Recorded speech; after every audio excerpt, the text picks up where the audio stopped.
शिव भक्तों, आज मैं आपको बताने जा रही हूँ शिव पुराण के रुद्र संहिता के अध्याय 42 के द्वारा अंधकासुर की कहानी के बारे में। किस प्रकार उमा जी के द्वारा शिव जी के नेत्र बंद होने पर अंधकासुर की प्राप्ति हुई। आप कृपया ध्यान पूर्वक सुने। पूर्व काल की बात है, एक समय भक्तों पर कृपा करने वाले शंकर जी को बाहर जाने की इच्छा हुई।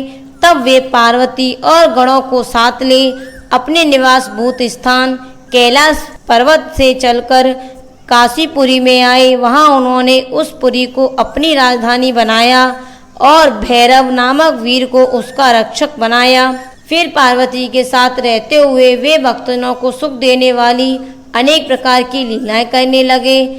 एक समय वे वरदान के प्रभाववश अनेकों गणेशों और शिवा के साथ मंदराचल पर गए। वहां भी तरह तरह की लीलाएं करने लगे। एक दिशा में बैठे थे, उसी समय गिरिजा ने खेलवश उनके नेत्र बंद कर दिए। इस प्रकार जब पार्वती जी ने मूंगे स्वर्ण और कमल की प्रभाव वाले अपने हाथों से शिव जी के नेत्र बंद कर दिए, तब उनके नेत्रों के बंद हो जाने के कारण वहाँ क्षण भर में ही घोर अंधकार फैल गया। पार्वती जी के हाथों का शिव जी के शरीर से स्पर्श होने के कारण शंभु के ललाट में स्थित अग्नि से संतप्त होकर मद जल प्रकट हो गया और जल की बहुत सी बूंदें टपक पड़ी और उन्होंने एक गर्भ का रूप धारण कर लिया। उससे एक ऐसा जीव प्रकट हुआ जिसका मुख विकराल था। वह अत्यंत भयंकर, क्रोधी, अंधा और क्रूप जटाधारी काले रंग मनुष्य से भिन्न, बेडौल और सुंदर बालों वाला था। उसके कंठ से घोर गरगर शब्द निकल रहा था। वह कभी गाता, कभी हंसता और कभी रोने लगता था। जब जबड़ों को चाटते हुए नाच रहा था। उस अद्भुत दृश्य वाले जीव के प्रकट होने पर शिव जी मुस्कुराकर पार्वती जी से बोले, हे प्रिय, मेरे नेत्रों को बंद करके तुमने ही तो यह कर्म किया है, फिर तुम उससे भय क्यों कर रही हो। शंकर जी के उस वचन को सुनकर गौरी हंस पड़ी और उनके नेत्रों पर से उन्होंने अपने हाथ उठा लिए। फिर तो वहाँ प्रकाश छा गया, परंतु प्राणी का रूप भयंकर ही बना रहा और अंधकार से उत्पन्न होने के कारण उसके नेत्र भी अंधे थे। तब वैसे प्राणी को प्रकट हुआ देखकर गौरी ने महेश्वर से पूछा, भगवान, मुझे सच सच बताइए कि हम लोगों के सामने प्रकट हुआ यह बेडौल प्राणी कौन है। यह तो अत्यंत भयंकर है। किस निमित्त को लेकर किसने इसकी सृष्टि की है और यह किसका पुत्र है। शिव भक्तों, जब लीला रचने वाली तथा तीनों लोगों की जननी गौरी ने सृष्टिकर्ता की उन अंधी सृष्टि के विषय में यह प्रश्न किया, तब लीला विहारी भगवान शंकर अपनी प्रिया के उस वचन को सुनकर कुछ मुस्कुराए और इस प्रकार बोले। महेश्वर ने कहा, देवी सुनो, जब तुमने मेरे नेत्र बंद किए थे उसी समय यह अद्भुत एवं प्रचंड पराक्रमी प्राणी मेरे पसीने से प्रकट हुआ है। उसका नाम अंधक है। तुम ही इसको उत्पन्न करने वाली हो। सखियों सहित तुम्हें करुणा पूर्वक इसकी गणों से यथा योग्य रक्षा करते हुए रहना चाहिए। आर्य, इस प्रकार बुद्धि पूर्वक विचार करके तुम्हें यह सब कार्य करना चाहिए। अपने स्वामी के ऐसे वचन सुनकर गौरी का हृदय करुणामय हो गया। वे अपनी सखियों सहित अंधक की अपने पुत्र की भांति नाना प्रकार के उपायों द्वारा रक्षा करने लगी। शिशिर ऋतु आने पर दैत्य हिरण्याक्ष पुत्र की कामना से उसी वन में आया, क्योंकि उसकी पत्नी ने उसके ज्येष्ठ बंधु की संतान को देखकर उसने संतान के लिए उसे प्रेरित किया था। वहाँ वह कश्यप नंदन हिरण्याक्ष वन का आश्रय ले पुत्र प्राप्ति के लिए घोर तप करने लगा।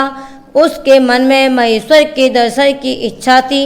वह क्रोध आदि दोषों को अपने काबू में करके ठुट्टी बांधकर निश्चल होकर संबंधित होकर समाधि स्थित हो गया। तब जिसकी ध्वजा में वृषभ का चिन्ह वर्तमान था, जो पिनाक धारण करने वाले हैं, वे महेश उसकी तपस्या से पूर्णतः प्रसन्न हो उसे वर प्रदान करने के लिए चले और उस स्थान पर पहुंचकर दैत्य प्रवर हिरण्याक्ष बोले, दैत्यनाथ, अब तुम अपनी इंद्रियों का विनाश मत करो। किस लिए तूने इस व्रत का आश्रय लिया है? तू अपना मनोरथ प्रकट तो कर। मैं वरदाता शंकर हूँ, तेरी जो अभिलाषा होगी वह सब मैं तुझे प्रदान करूंगा। शिव के प्रिय भक्तों, उस परम वचन को सुनकर दैत्यराज हिरण्याक्ष परम प्रसन्न हुआ। उसने गिरीश के चरणों में नमस्कार करके अनेक प्रकार से उनकी स्तुति की। फिर हाथ जोड़कर सिर झुकाकर कहने लगा, हे शिव, उत्तम पराक्रम संपन्न तथा दैत्य कुल के अनुरूप कोई पुत्र नहीं है, इसीलिए मैंने इस व्रत का अनुष्ठान किया है।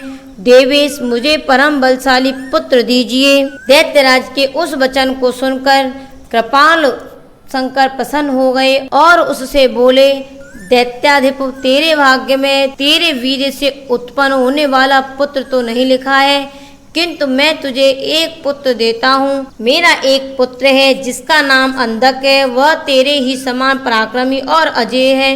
तू संपूर्ण दुखों को त्याग कर उसी को पुत्र रूप वर्ण कर ले और इस प्रकार पुत्र प्राप्त कर ले। उससे यह कहकर गौरी के साथ विराजमान उन महात्मा भूतनाथ त्रिपुरारी शंकर ने प्रसन्न होकर हिरण्याक्ष को वह पुत्र दे दिया। इस प्रकार शिवजी से पुत्र प्राप्त करके वह महामनस्वी दैत्य परम प्रसन्न हुआ। उसने अनेकों स्रोतों द्वारा रुद्र की पूजा प्रदक्षिणा की और वह अपने राज्य को चला गया। गिरीश से पुत्र प्राप्त कर लेने के बाद वह प्रचंड पराक्रमी दैत्य संपूर्ण देवताओं को जीतकर इस पृथ्वी को अपने देश रसातल में उठा ले गया। तब देवताओं, मुनियों और सिद्धों ने अनंत पराक्रमी विष्णु की आराधना की। फिर तो भगवान सर्वात्मक यज्ञ में विकार वराह शरीर धारण कर थुथुन के अनेकों प्रहार से पृथ्वी को विदीर्ण करके पाताल लोक में जा घुसे। वहां उन्होंने कभी न टूटने वाले अपनी अगली दाढ़ों से तथा थुथुन के सैकड़ों दैत्यों का कचूमर निकालकर अपने वज्र सदस्य कठोर पास प्रहार से निशाचरों की सेना को मत डाला। तत्पश्चात अद्भुत एवं प्रचंड पराक्रमी तेजस्वी विष्णु ने प्रकाशमान सुदर्शन चक्र से हिरण्याक्ष के प्रज्वलित सिर को काट दिया और दुष्टों को, दैत्यों को जलाकर भस्म कर दिया। यह देखकर देवराज इंद्र को बड़ी प्रसन्नता हुई। उन्होंने उस असुर राज्य पर अंधक को अभिषिक्त कर दिया।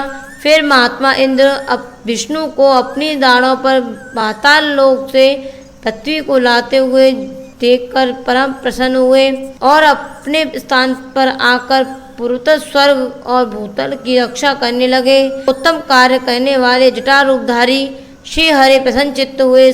देवों, मुनियों और पद्यों ने ब्रह्मा द्वारा प्रशंसित होकर देव अपने लोकों को चले गए। इस प्रकार वराह रूपधारी विष्णु द्वारा असुर राज हिरण्याक्ष के मारे जाने पर मुनि तथा अन्याय सभी जीव सुखी हो गए। शिव भक्तों, यदि आपको मेरी वीडियो पसंद आए तो मेरी वीडियो को लाइक करें, चैनल को सब्सक्राइब करें और कमेंट में हर हर महादेव जरूर लिखें। बोलिए महादेव बाबा की जय।